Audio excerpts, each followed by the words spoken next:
75% નફાના રહે, એની મેલ પર તમારે 5% જેટલા મહિનાના ખાંડના નાખવાના, એટલે તમારે 70% જેટલો નફો રહે। અને જમીન જેના ઘરની હોય એને તમારે 95% જેટલો નફો રહે છે।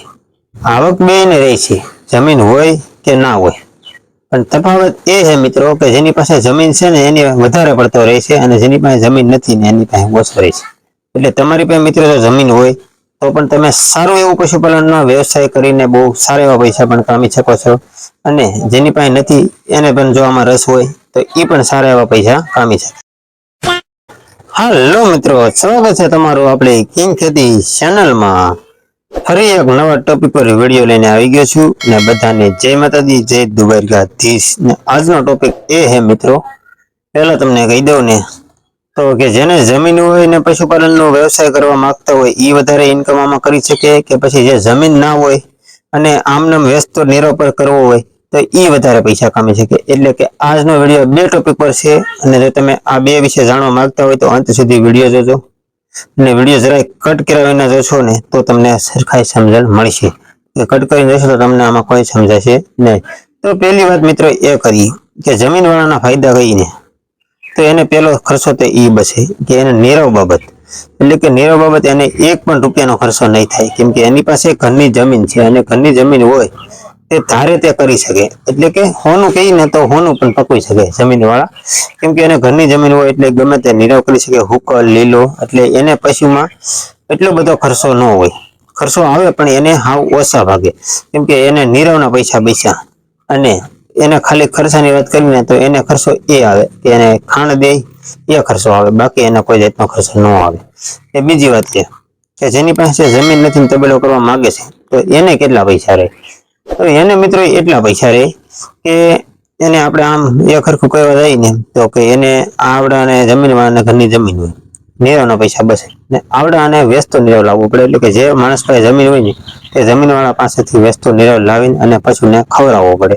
એટલે કે તમારે ઇન્કમ ની વાત કરીને તો પેલા ભાગમાં તો ઓલા કરતા તમારે 25% તો આમનામ કાઢી જ નાખવાનું એક બાજુ, ખાલી નીરવ એટલું, એટલે તમારે 75% નફાના રહે। 75% નફાના રહે, એની મેલ પર તમારે 5% જેટલા મહિનાના ખાંડના નાખવાના, એટલે તમારે 70% જેટલો નફો રહે। અને જમીન જેના ઘરની હોય એને તમારે 95% જેટલો નફો રહે છે। આવક બેયને રહે છે, જમીન હોય કે ના હોય, પણ તફાવત એ છે મિત્રો કે જેની પાસે જમીન છે ને એની વધારે પડતો રહે છે, અને જેની પાસે જમીન નથી ને એની પાસે ઓછો રહે છે। એટલે તમારી પાસે મિત્રો જો જમીન હોય તો પણ તમે સારું એવું પશુપાલનનો વ્યવસાય કરીને બહુ સારા એવા પૈસા પણ કમાઈ શકો છો, અને જેની પાસે નથી એને પણ જો આમાં રસ હોય તો એ પણ સારા એવા પૈસા કમાઈ શકે। અને મિત્રો આમાં તો સરકારે એવી પણ લોન પણ આપે છે, આપણે પશુનો તબેલો કરવા માંગતા હોય અને આપણી પાસે પૈસા ના હોય ને તો આપણે આમાં મિત્રો લોન પણ લઈ શકીએ છીએ। એટલે આમાં આપણે એવું કોઈ ટેન્શન નથી કે વ્યાજવા લઈને મારે તબેલો કરવો, આમાં લોન લઈ શકીએ અને એમાંથી મિત્રો દૂધમાંથી આપણે લોન પણ ભરી શકીએ, અને તબેલાને આપણે આગળ પણ લાવી શકીએ।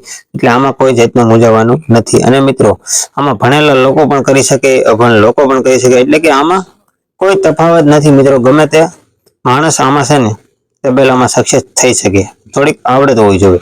અને જે મિત્રો ભણેલા હશે ને એ પણ આમાં ઓછું કામે અને અભણ વધારે કામી શકે, કેમ કે અભણ છે ને એની પાસે એટલી આવડત છે, અને ભણેલા મિત્રો એટલી બધી આવડત નથી, એટલે એ પશુમાં અટવાઈ જાય, પણ અભણ માણસ અટવાય નહીં, કેમ કે અભણ માણસ એના અનુભવથી સક્સેસ થતો હોય, ને ઓલા એના ભણતર કારણે આમાં તબેલામાં એનું ભણતર લગાડે ને તો એનું ભણતર આમાં કઈ કામનું નહીં, કેમ કે મિત્રો ભણેલા ને વાહેદું છે નેરું છે આવું બધું કંટાળો આવતો, અભણને આવો કંટાળો આવતો ન હોય।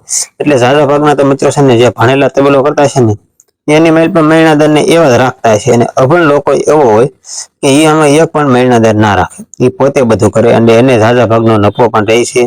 અને ભણેલા ને ઘરની જમીન હોય ને તો પણ એ અભણની હારે કરે ને તો એને મૂળભૂત થાય છે, કેમ કે એ મોટી ભૂલું કરે છે ને। એટલે આપણે મિત્રો આવી કોઈ ભૂલું ના કરતા, તબેલામાં મોટા મોટા સપના ના જોતા કે હું પણ મહિનાદાર રાખું।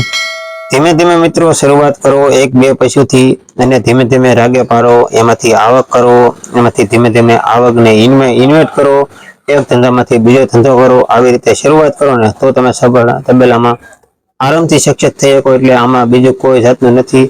એટલે તમે મિત્રો જો ભણેલા હોય તો પણ કરી શકશો, જમીન નહીં હોય તો પણ કરી શકશો, અને જમીન હશે તો પણ કરી શકશો, પણ બસ તમારી આવડતની જરૂર છે. તો આજનો વિડીયો બસ મિત્રો અહીંયા સુધી રાખવાનો છે, બહુ મોટો નથી કરવો. જેમને બધાને સમજાઈ ગયું હોય તો કોમેન્ટમાં કહેજો, અને લાઈક શેર સબસ્ક્રાઈબર કરજો, અને જેને ના સમજાણું હોય અને કોઈ પ્રશ્ન બાકી હોય તો કોમેન્ટ કરજો, આપણે ફેર વિડીયો બનાવીશું.